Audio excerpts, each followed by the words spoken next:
이번에는 기본 구조와 성분에 대해서 알아보도록 합시다.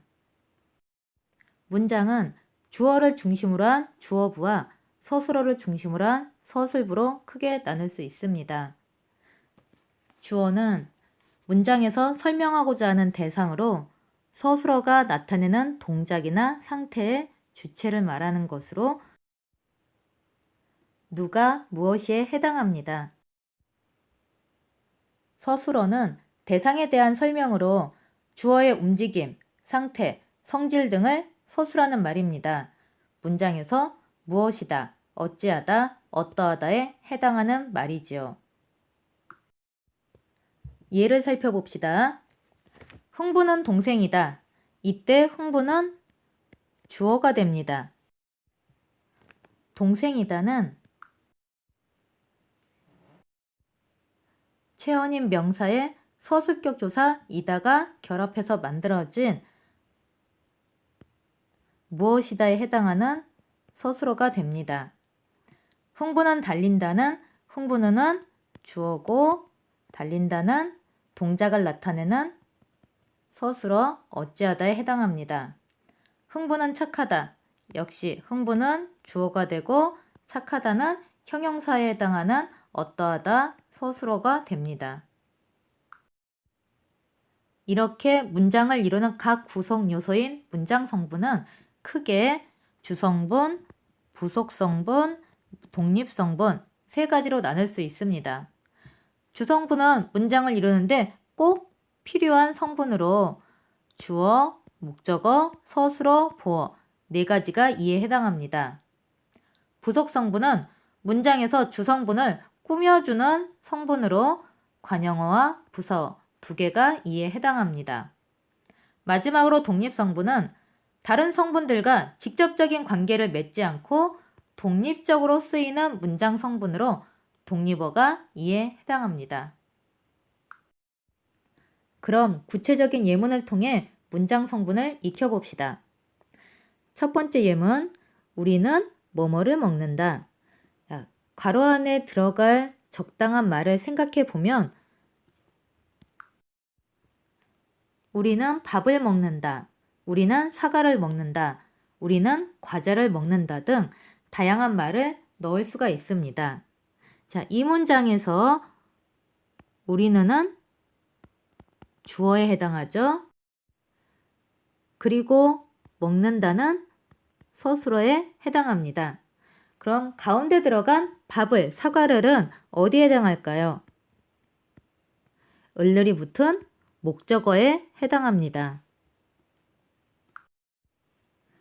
즉, 이 문장은 주어와 목적어, 서술어로 이루어진 문장이라고 할 수 있습니다.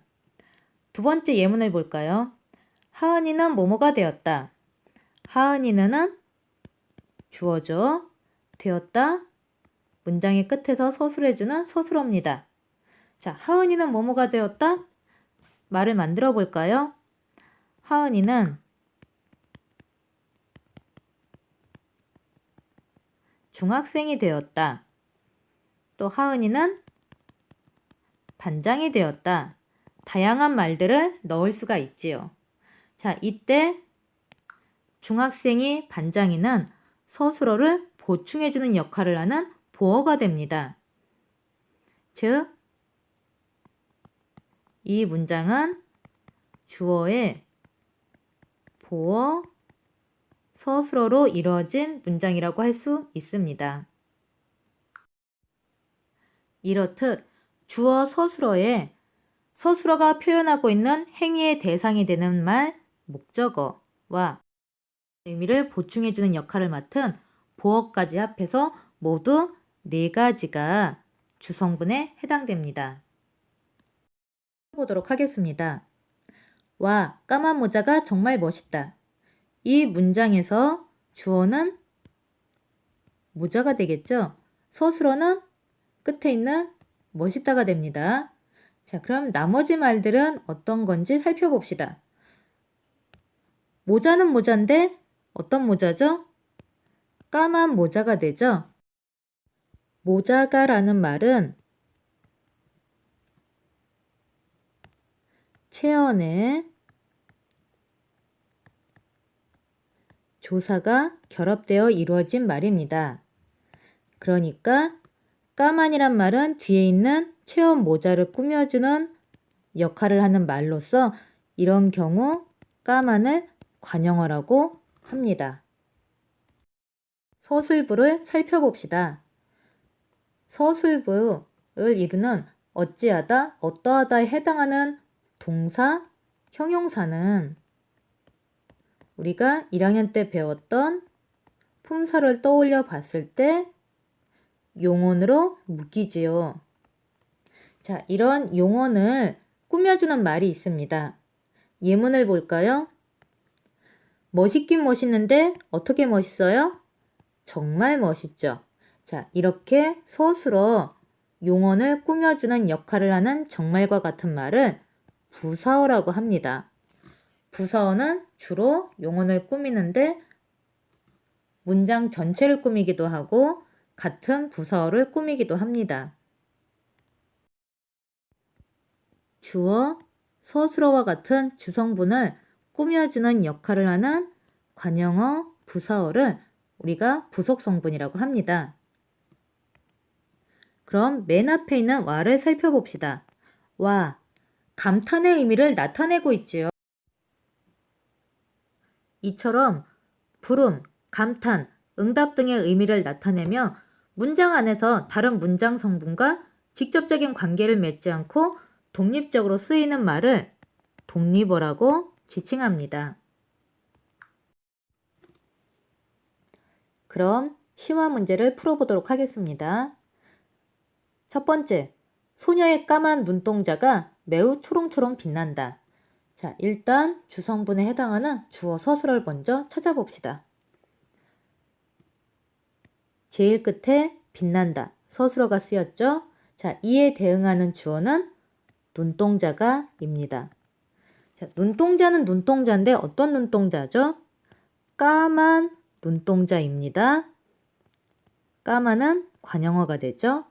또 눈동자는 눈동자인데 어떤 눈동자? 소녀의 눈동자입니다. 이 또한 관형어가 됩니다. 이렇게 간혹 겹쳐 쓰일 수도 있습니다. 자, 빛나긴 빛나는데 어떻게 빛나나요? 초롱초롱 빛나지요. 서술어를 꾸며주는 초롱초롱은 부사어가 됩니다. 또 초롱초롱하긴 한데 어떻게 초롱초롱하죠?